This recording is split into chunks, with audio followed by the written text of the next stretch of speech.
নমস্কার। কার নাম মা, কবি ফুয়াদ সরল।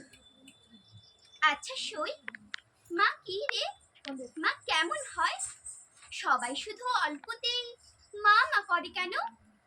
মা তো একটা নাম রে বোকা, একটা মমতার নাম। মা মানে একটা আদুরে আদুরে ভাব, কারণে অকারণে বায়না ধরা, যে কোনো সময়ে আহ্লাদের নামটি মা।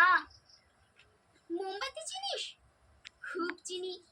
মা হচ্ছে মোমবাতির মতো, একটু একটু করে নিজেকে জ্বালিয়ে নিজেকে গলিয়ে সারা ঘর হাজার জোনাক পোকার আলোয় ভরিয়ে দেয়।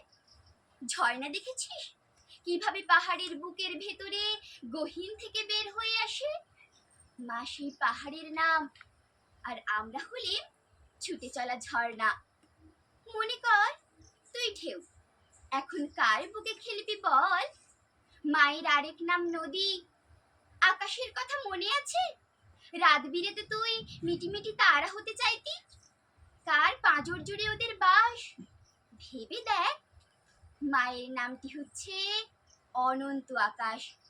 এই যে দেখ, আমার চুল কত পরিপাটি করে তেল দিয়ে দুধারে চটি বেঁধে দিয়ে স্কুলে পাঠাই যে রোজ, তারই তো নাম মা।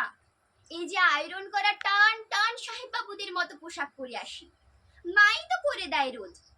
নিজে খাবে সবার পরে, কিন্তু আমাকে রোজ 4 বেলা পাশে বসে জোর করে খাওয়াবে। প্রথম অক্ষরে হাতে খড়ি দেবে, মুখের বুলি ফোটাবে, ভাষা জ্ঞান দেবে, ঠাকুর দেবতা চেনাবে, নামাজ রোজার কায়দা কানুন শেখাবে। পাড়া পড়শি ঝগড়টে বুলুক বলবে, তবু মাই তো তোকে নিয়ে ঝগড়া করবে রে বোকার হদ্দ। ও আচ্ছা, এই ব্যাপার তাহলে। আগে জানলে কি আর মায়ের জন্য এত কাতরাতাম, এমন ভাবে বিষণ্ণ দিন পার করতাম রে। জ্ঞান হবার পর থেকে সবাই আমাকে মা মরা মেয়ে, মাহারা বাচ্চা বলে কত আদর করে আসছে। গাল টেনে দিতে সবে, কোলে নিয়ে এটা ওটা খাইয়ে দিতে ছোটবেলায়। আর মায়ের অভাবে আমার মন ভীষণ বেজার হয়। এখন তো বুঝলাম, জন্ম নিয়ে চোখ খোলার পর থেকে এসবই তো আমার বাবা রোজ করে দেয়। আমি আমার বাবাকে বন্ধু বলে ডাকি, সেই তো আমার সব। এতদিনে ভুল ভাঙলে আমার। মা আসলে একটা নাম, মমতা রাধার। নমস্কার।